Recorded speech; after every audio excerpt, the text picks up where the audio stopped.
Today we are going to take a very interesting topic. It's a very important topic. That is gravitation. First chapter of 10th standard. Okay?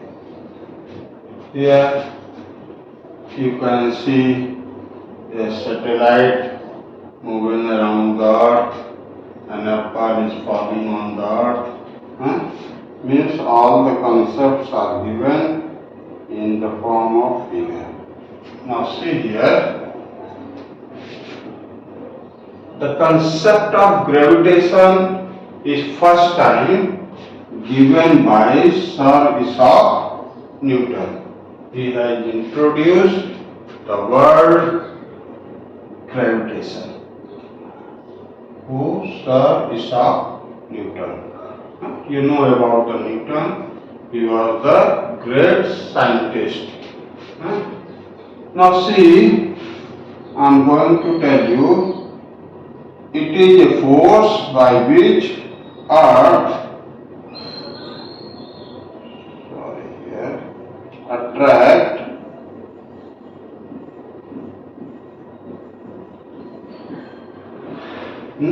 It is a force by which Earth attracts any object towards its center. Okay? It is a force by which Earth attracts any object towards its center. Now see here, there is a story about it that Newton saw an apple falling on the ground vertically downward. He saw that all the apples, they are falling vertically downward, not making an angle with the vertical or not going in the horizontal direction. Then he thought that there must be something which is pulling the apples or other thing towards the earth. And that something is nothing but that is the gravitational force of attraction. Okay. Now see,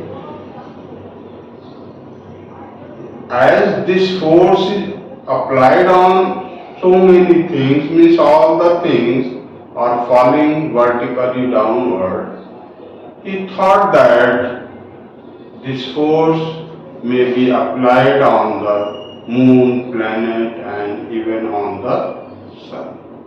Okay? Now see here, as this is a force, we are first going to study about what is force, means definition of force. Now see here, force. This is the definition of force in the form of its function. In the form of its function. Okay? Now see here. What are those functions? Now see. It is a physical quantity which change the state of motion or the state of rest of an object, change the direction of motion and also the shape of an object. Now see here. It is a physical quantity which change the state of motion. The first thing that is done by the force, that is, it can change the state of motion of an object.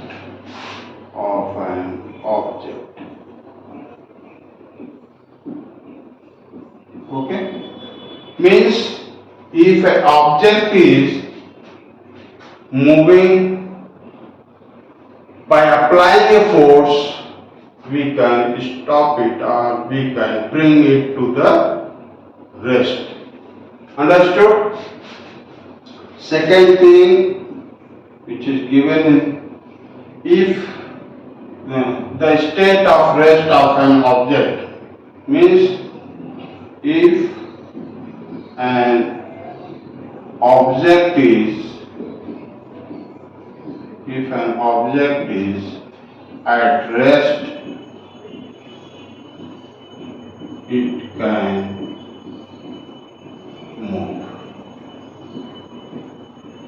Means if an object is at rest, by applying a force, we can move it in the direction of force. Similarly, now the third thing, it can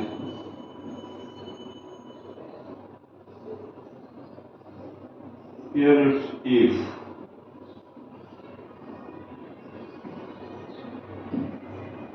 if it can change the direction of motion. It can change the direction of motion. Means if an object is moving by applying a force, its direction can be changed. Now here best example, the direction of ball is changed by batsman by hitting. Okay? And the fourth thing, that is, it can change the shape of an object. It can change the shape of an object. Means shape of the object can be changed if the things are flexible, just like balloon. If you are going to apply some force, its shape can be changed. But if the same force you are going to apply on the face of other person by your fighting, then its shape can also be changed. Understood? Better you can understand. Now here see the very interesting, or you can say the things which we are going to use here, that it can change the direction of motion. Now another definition of force I am going to take here, that force can be defined as it is a physical quantity. It is a physical quantity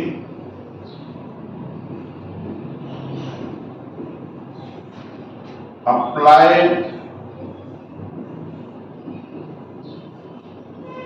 on an object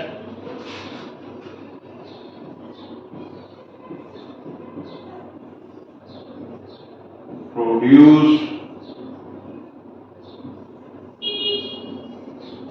acceleration.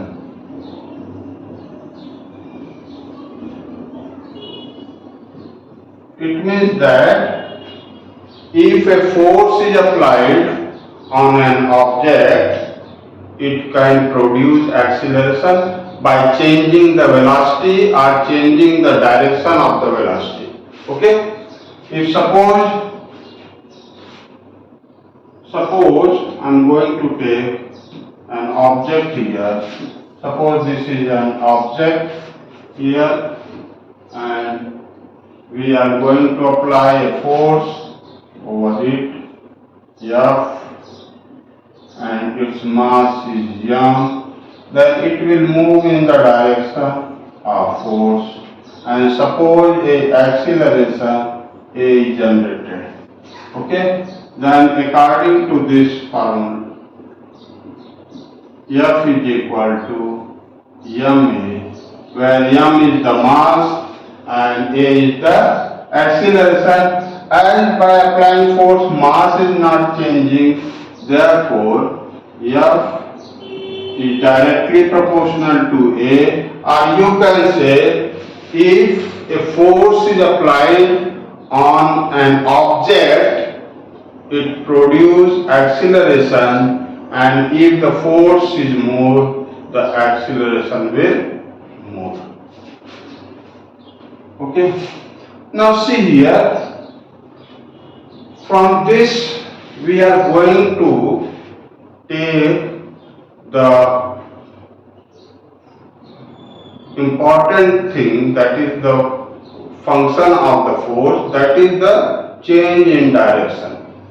Means by applying the force we can change the direction of an object. Now see here, it's a topic here, linear motion, and we have taken it to make the concept more clear.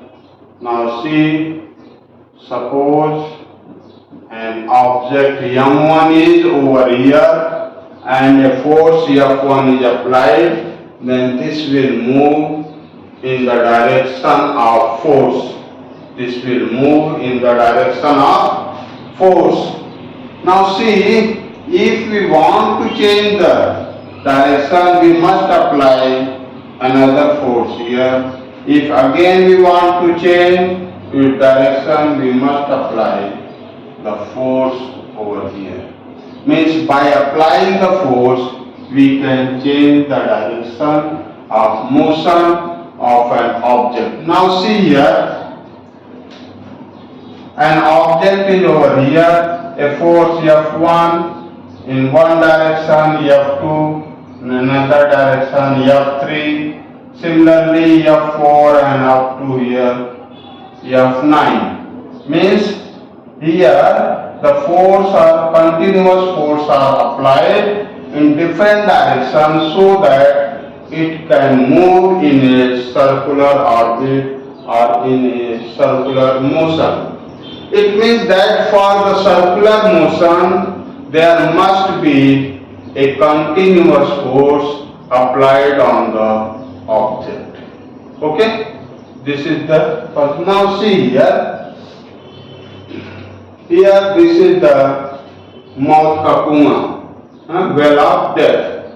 One rider he is running its bike in this well of death. Then what happens? This bike is applying a force on the wall of the well, on the wall of this well, and the well also applies a force on the bike inside, and therefore that bike rider move in a circular orbit. Now see, I want to explain you that suppose this bike is running, then this bike apply a force on the wall of the well, and this surface of the well, this is also apply a force, same force in opposite direction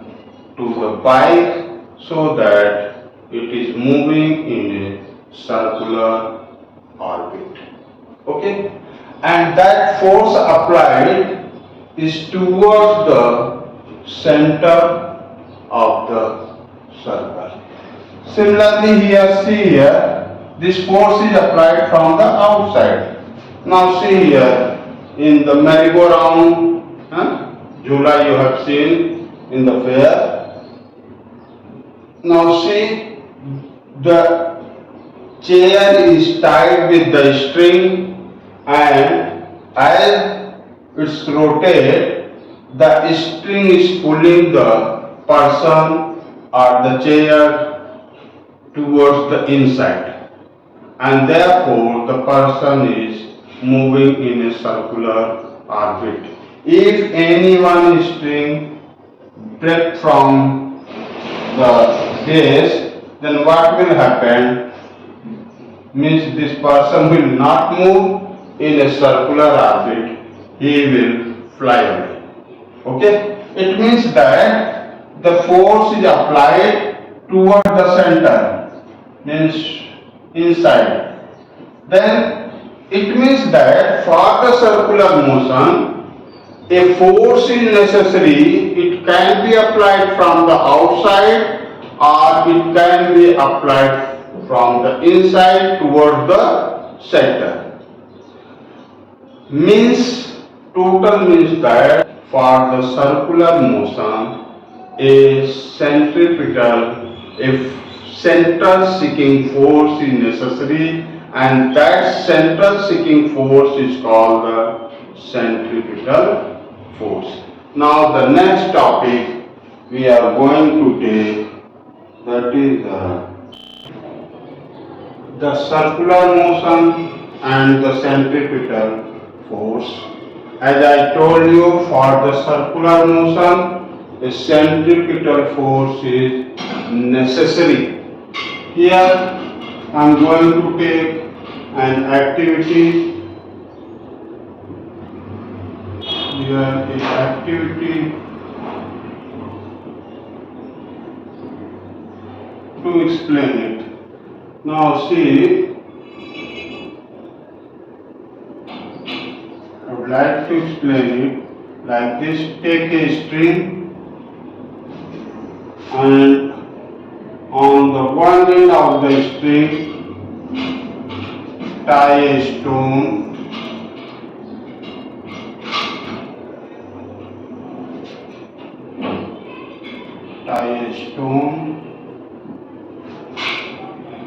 Suppose this is a stone tied on one end of the string, and from the other end you hold it in your hand and rotate like this. Here given in the figure that a person rotating the string. It will rotate like this, and now see, as soon as you are going to release the string, suppose you are releasing the string from here, suppose you are releasing the string from here, then what happens? It will move in a direction which is tangential to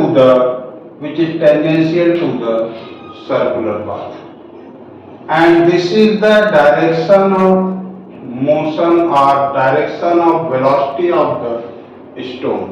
It means that as soon as you stop applying force, that is centripetal force, it is not moving in a circular orbit, or you can say that centripetal force is necessary for the circular motion. Now see, I am going to explain or define the centripetal force. Centripetal force, it is a force act on an object moving along a circle, and it is directed towards the center of the circle, is called the centripetal force. Okay? This force is, now see here, object is moving in a circular orbit, and this force is acting towards the center, or you can say it is a central seeking force, and this force is necessary for the circular motion. This is the definition of centripetal force, and this, therefore, as this force is applied, its direction is toward the center, it's called the central seeking force. It is also called the center seeking force. Okay? This center seeking force is necessary. Now see here, it's if m is the mass, and v is its velocity, and if the radius of the circle is R, or you can say that is the distance from the center is R, then this central sitting force or the centripetal force CF is equal to m v square upon R. This is the centripetal force for the circular motion. Now see here in the 10th standard, its derivation is not given. In 10th standard, its derivation is not given. You must remember it that F is equal to m v square upon R, where m is the mass of the object, v is its speed, and r is the radius of the orbit, or you can say that is distance from the center to the stone. Okay. Now see here, after that there is a thinking about that moon is moving around the earth, then there must be a centripetal force. Yes, there is a centripetal force, and that centripetal force is applied by earth on the moon, that is the gravitational force of attraction. And due to that force of attraction, the moon is revolving around the earth. Similarly, the other planets, those who are revolving around the sun, they are attracted by the gravitational force of sun. Understood? And this planetary motion is observed by so many scientists by naked eyes, and he collected data about it. After that, these data are studied by one scientist known as Kepler. He studied the data given by so many scientists, and he concluded 3 laws about the motion of the planets. Now see here, in these 3 laws, first law is Kepler's first law. I am going to explain here. The orbit of a planet is an ellipse with sun on its one foci. If you will see here that 2 things, that is, one thing given here, it is an ellipse, and second, that is foci. I am going to explain here what is an ellipse. Ellipse is a geometrical structure such that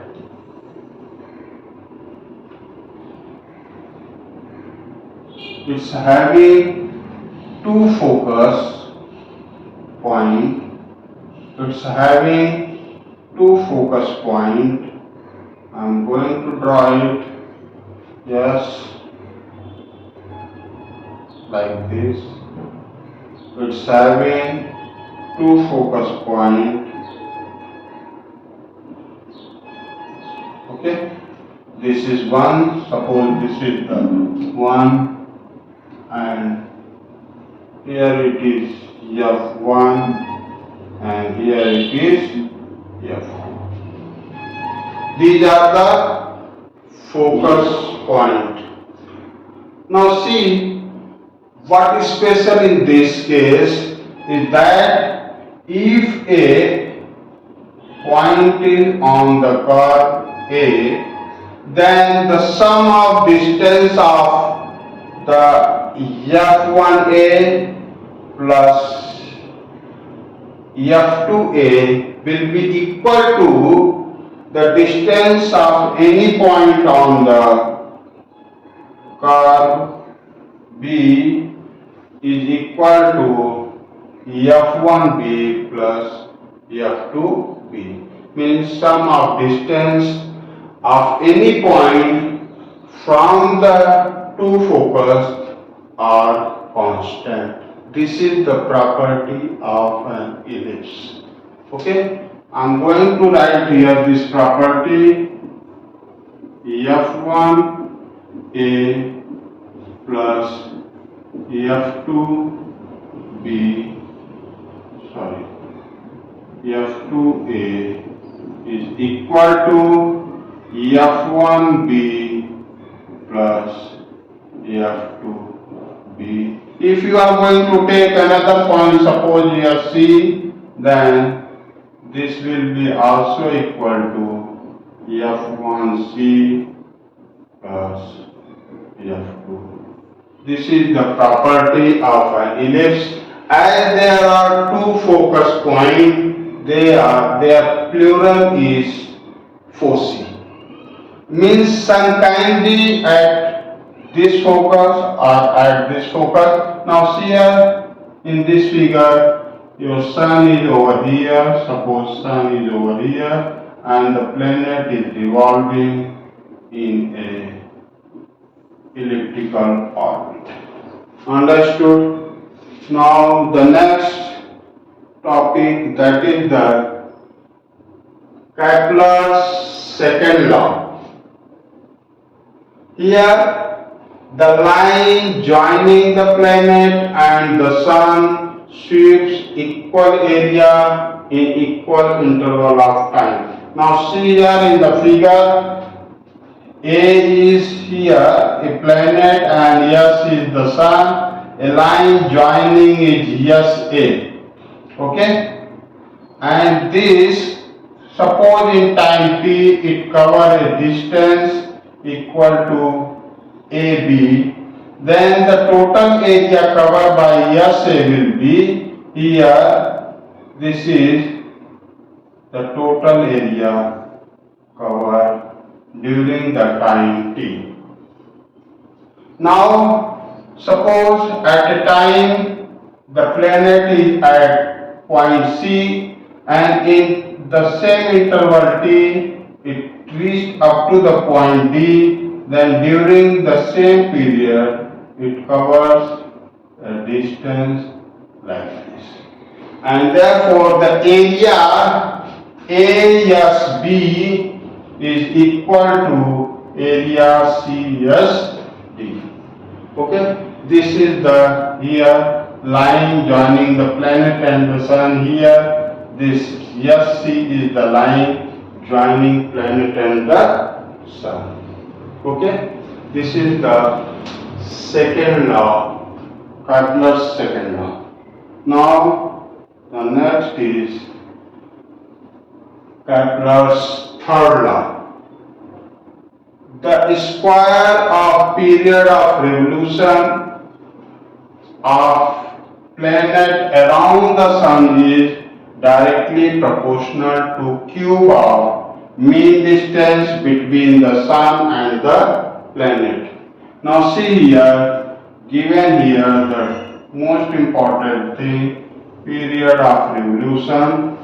Suppose t is the period of revolution, then its square is directly proportional to the cube of mean distance between the sun and the planet. If r is the mean distance, then t square is directly proportional to r cube. Here I am going to write t is the period of revolution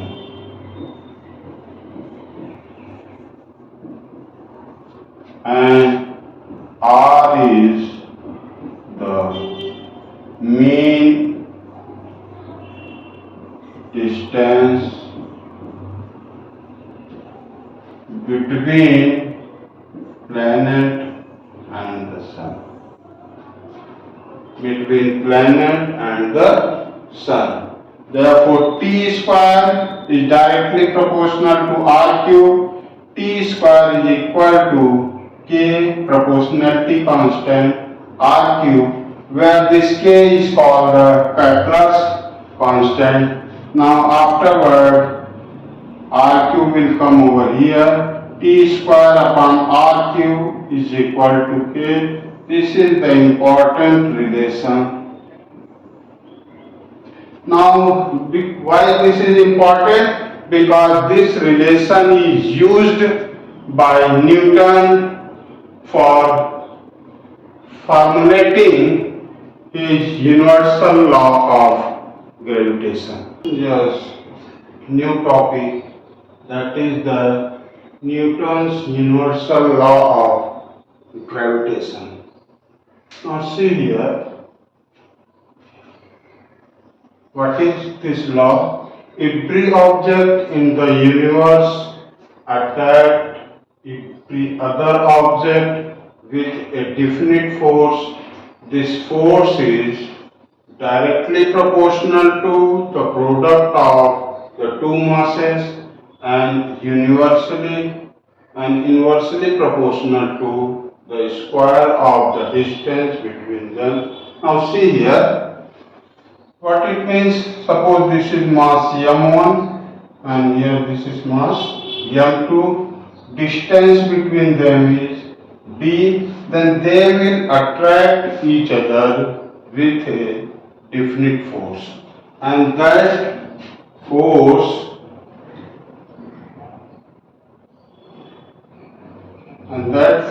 is given here. This force is directly proportional to the product of the two masses m1 and m2. Okay, product of the two masses m1 and m2, and inversely proportional to the square of distance between them. Okay, means 1 upon d square. It means that as the distance between these two masses increases, the force of attraction will decrease. Now see, by combining these two, we can write here G is equal to m1 m2 upon d square,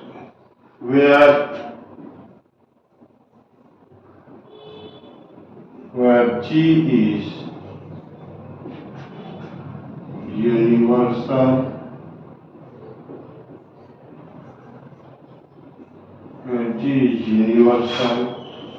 constant, and value of G is 6.67 10 raised to minus 11 Newton meter square per kg square. Now see here, this force between the two masses is the central force. Central force means this force applied between the center of the two masses. Or you can say here, it is considered that these two masses are the point masses. Okay? See, this